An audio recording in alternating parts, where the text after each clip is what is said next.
Bonjour, cette vidéo se veut une introduction à Excel, principalement comment faire des sélections, découper, décoller, comment changer le style de certaines parties du document. Fait que je vais y aller. J'ai un petit démo ici qui a été fait par un autre professeur. Je vais l'utiliser juste pour vous montrer les différentes choses qu'on voit dans l'introduction. Par défaut, en fait, ça le document c'est un classeur. Euh, Dans un classeur, il y a plusieurs feuilles de calcul. C'est ce que vous avez en bas ici. Feuille 1, feuille 2, feuille 3.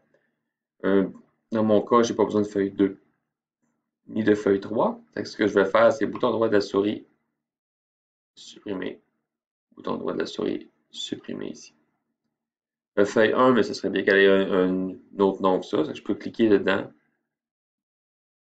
et faire renommer ici. Sinon, je peux double-cliquer aussi, comme ça.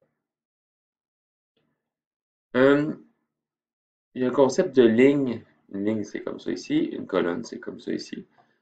Et ça, c'est des choses qui sont absolument connues. Ce qui est peut-être moins connu, c'est comment on appelle une case ici. On appelle ça une cellule. En anglais, cell, c'est E-L-L. Là, je peux vouloir déplacer, changer la largeur de certaines cases. Ce que je peux faire, c'est que je peux le faire automatiquement ou je peux le faire manuellement. Manuellement, si je m'en vais ici, je survole. Vous voyez que mon curseur a changé de forme. Et après ça, je le déplace. Je clique et je déplace. Clique et glisse. Sinon, ce que j'utilise régulièrement, c'est je fais juste un double-clic.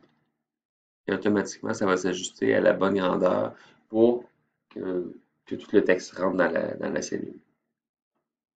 En fait, il va regarder dans la colonne c'est quoi la cellule qui est la plus longue, il va s'ajuster à celle-là. Même chose pour les lignes ou les rangées. Hop, elle est trop grande, je peux survoler ici, double-cliquer et ramener automatiquement.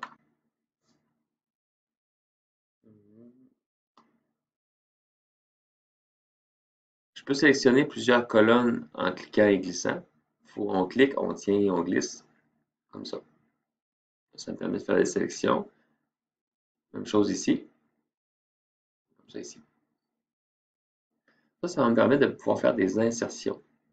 Et supprimer les lignes aussi, ainsi de suite. Je vais juste à faire bouton droit de la souris, vous avez des options. On y reviendra par la suite. Quand vous cliquez sur une cellule, vous avez en haut à gauche le nom de la cellule. Là, c'est la C8, on pourrait le changer.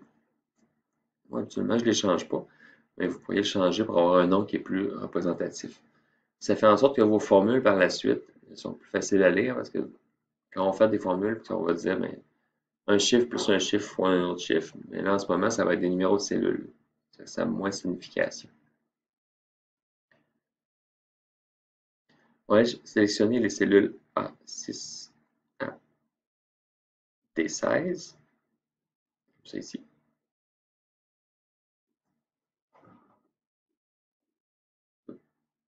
Une fois que c'est souvent ça, il faut faire une sélection, il faut faire des manipulations dessus.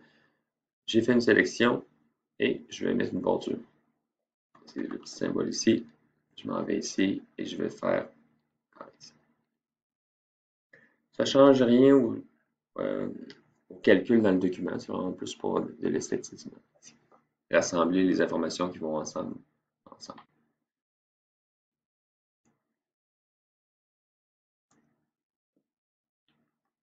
On peut faire je peux faire une sélection en cliquant et glissant comme ça ici, ça c'est correct. Et on peut faire aussi une sélection en cliquant et en touchant la touche CTRL sur votre clavier. Et ça va faire ensuite qu'on va pouvoir sélectionner des cellules qui ne sont pas collées ensemble. Si j'ai le goût d'avoir la cellule A1 ici, on voit en haut, et A4, c'est pas possible pour l'instant. Je ne veux pas la A2 puis je ne veux pas la A3. Ce que je fais, je touche la touche CTRL, c'est TRL à gauche de votre clavier, CTRL, CTRL ici. Je l'ai mal fait parce que j'ai la C4 ici aussi. Je vais cliquer ici. Ça, c'est la même chose dans l'explorateur de fichiers Windows, puis dans plusieurs applications. Contrôle, ça me permet de faire des sélections. Je vais changer, je peux mettre ça en gras ou je peux mettre ça en couleur. Je change la couleur pour bleu.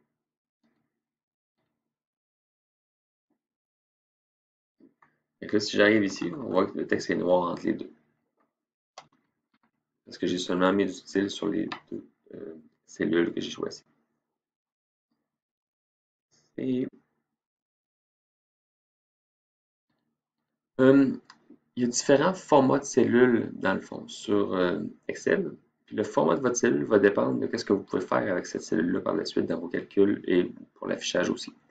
Là, pour l'instant, ici, j'ai 100 $.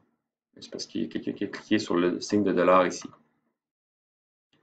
Il y en a différents types. Je peux mettre euro à la place, et ainsi de suite. Je pourrais mettre pourcentage. Ça fait 1000% ici. Pourcentage est monétaire. Si vous voulez changer, il y a d'autres types aussi. Bouton droit de la souris, et on va aller chercher format de cellule ici. Format de cellule, je regarde, et j'ai plusieurs formats ici. Le format standard, c'est celui qui fait rien. Nombre, monétaire avec de l'argent, comptabilité, mais si vous avez un chiffre négatif, mais il va être entre parenthèses, date, les différents types de dates, l'heure, pourcentage, et ainsi de suite. Ça vous montre un exemple de comment votre chiffre va être représenté aussi, votre cellule ici. Fraction scientifique, on n'en aura pas besoin. Personnalisé, il y en a différents types ici aussi. Ils sont déjà faits. Vous pourrez jouer avec ça. Puis, ce qu'il y a dans votre cellule, mais si c'est des chiffres, ça va être très différent que si c'est des dates. Parce qu'au final, si on fait la somme de dates, ça ne fait pas de sens. Si on fait la somme de chiffres, de nombres, ça fait du sens.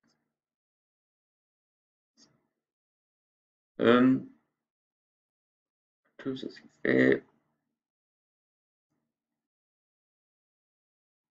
La cellule ici qui est genre la A15. Okay. Je vais en prendre une n'importe quelle ici. Faire les calculs suivants. Ça se peut que je veux que ce petit texte-là, je trouve qu'il est trop long. Je voudrais qu'il soit sur 2 lignes. Il y a différentes façons de le faire. Une des façons, c'est d'aller ici et de cliquer sur le bouton Retour à la ligne. Pour l'instant, ça n'a rien fait parce que la rangée est déjà assez grande pour pouvoir avoir ça. Je vais le fermer ici. Donc là, on a ce qu'on veut. Je vais le faire pour. Il était un petit peu plus complexe parce que j'avais déjà fait des manipulations sur celle-là ici. Je vais prendre celle-ci. Je vais faire retour à la ligne. Automatiquement, il va prendre la largeur qui est déjà définie pour la colonne. Il va ajuster le contenu en conséquence. C'est des choses qu'on fait régulièrement. Une autre façon de le faire, c'est d'aller directement en haut ici, faire Alt Entrée. Ça va vraiment le mettre où est-ce que vous voulez. La touche Alt à gauche du clavier. Et dans certains cas, on peut vouloir fusionner des cellules. Je vais en prendre quelques-unes ici. Par exemple, je n'ai pas le goût de faire ce que je viens de vous dire, que j'aimerais ça le mettre sur plusieurs lignes. Je n'ai pas le goût que ce soit sur plusieurs lignes. Je veux vraiment que ça soit sur une ligne. Je ne veux pas que ça ait d'impact sur mon prix unitaire ici. Parce que ici, si je double-clique, c'est pas intéressant. Là. Ça allait ajuster en fonction de la ligne, la cellule qui a le plus de contenu. Donc ici, je vais revenir comme c'était. Ce que je peux faire, c'est sélectionner quelques cellules et venir ici, ici. Et je vais choisir dans le fond ce que je veux faire. Vous avez fusionné et fusionner est centré. Je vais faire juste fusionner ici. Ça fait en sorte que maintenant, c'est une seule cellule qui est là. Contrairement à la ligne qui est juste en dessous, c'est plusieurs cellules. Ça dépend toujours de ce que vous voulez faire. Dans certains cas, ça aurait peut-être été mieux de déplacer ces choses-là et de les ramener ailleurs. C'est vraiment c'est un choix, ça dépend du document qu'on a besoin de faire. Hum, Quand vous faites des suppressions, on peut aller chercher, par exemple, les cases qui sont là, les cellules, puis toucher la touche supprimer sur votre clavier, sur la touche delete. Oups, c'est effacé. Ça, c'est la façon standard, c'est la façon que j'utilise régulièrement. Mais dans certains cas, ce qu'on veut faire, c'est qu'il y ait un décalage des données. Par exemple, si je supprime ces deux choses-là, c'est répondeur 200 unités, prix 150, ça me laisse un trou blanc. C'est pas intéressant, ça me fait une étape de plus, il va falloir que j'efface le trou blanc. Ce que je peux faire, c'est bouton droit de la souris sur mes cellules sélectionnées et je vais faire supprimer. Ça veut dire, qu'est-ce que vous voulez faire avec vos cellules? Je vais l'agrandir un petit peu. Qu'est-ce que vous voulez faire? Parce que là, il va y avoir un trou, là. Comment je fais pour boucher le trou? Est-ce que je supprime la ligne entière? Là, ici, ça serait correct, dans mon cas. Ou je pourrais faire aussi décaler les cellules vers le haut.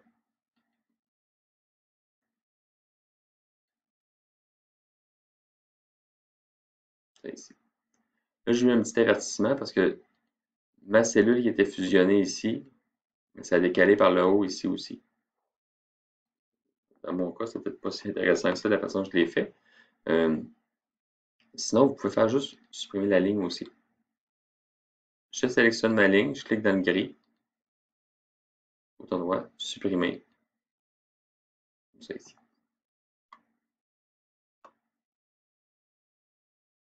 Il faut savoir qu'il y a plusieurs façons de supprimer les choses, plusieurs façons d'arriver au même résultat. Il y en a toujours un qui est meilleur que les autres, mais au final, l'important c'est de trouver une façon d'avoir le résultat que vous voulez. Parfait. On va faire notre première cellule, notre première formule. Je vais dans la case totale. Pour faire une formule, vous avez une barre en haut, une barre que j'utilise seulement quand j'ai des longues formules. Si j'ai une petite formule, mais je vais l'écrire directement ici. Je clique, je fais égal. Et là, je peux soit écrire directement le nom des cellules qui m'intéressent, ou je peux aller les cliquer. Je vais aller cliquer la 500. On voit que c'est la cellule B8, ça s'écrit automatiquement. J'aurais pu écrire B8. J'écris fois. Je clique l'autre cellule et je peux faire entrer. Avec 50 000. Première formule de fait, c'est pas une formule compliquée, mais ça nous permet de faire un calcul ici, automatique. Quand je vais changer ici le nombre d'unités pour 505, on voit que ça a changé, le prix.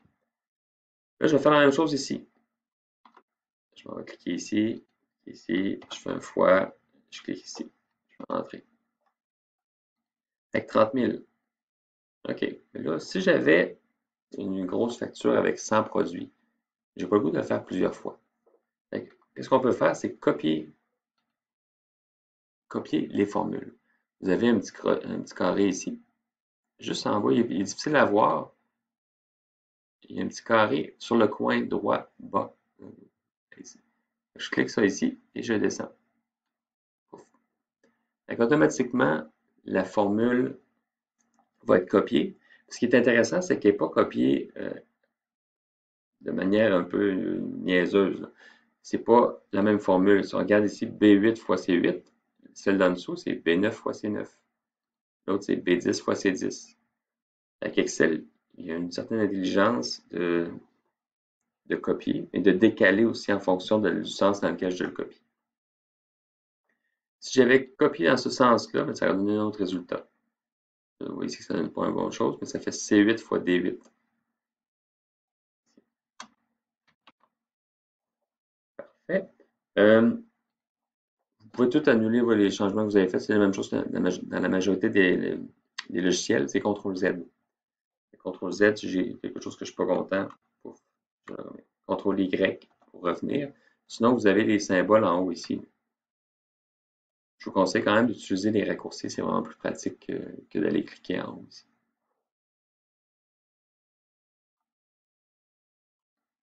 Ici.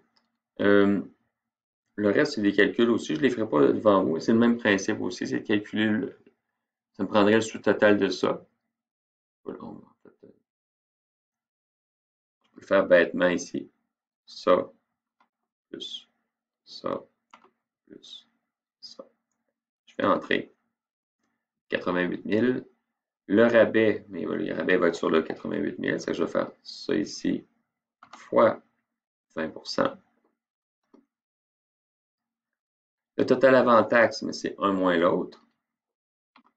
88 000 moins 17 190. La TPS, c'est le prix de mon produit, fois le pourcentage de taxes. Même chose pour les taxes TVQ. Et ensuite de ça, je vais faire la somme ici de 70 plus ici, plus ça ici. On va voir qu'il y a des façons plus simples de faire les sommes. Pour l'instant, je ne vais pas nécessairement embarquer dans les fonctions prédéfinies dans Excel.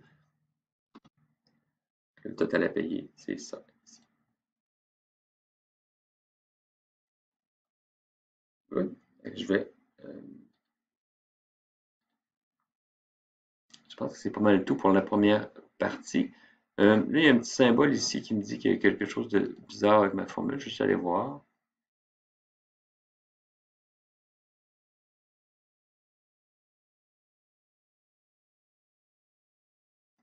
Il dit que ma formule est incohérente parce que habituellement, les cellules qui sont proches ont des formules similaires. Ce n'est pas le cas ici. Non, je peux juste faire ignorer, puis c'est correct, parce que mon calcul est bon. J'ai confiance en mon calcul ici.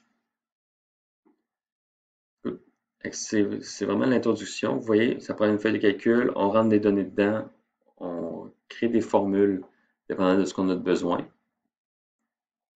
C'est important d'être capable de manipuler différentes choses. Là, je ne l'ai pas montré aussi. Si vous voulez insérer des lignes, bien, je clique dans le gris, insérer, ça en insère une. Si je veux en insérer plusieurs, faire ça ici, faire insérer, on va s'en insérer plusieurs. C'est tout pour cette vidéo. Je vais essayer d'en faire d'autres pour les autres parties de matière.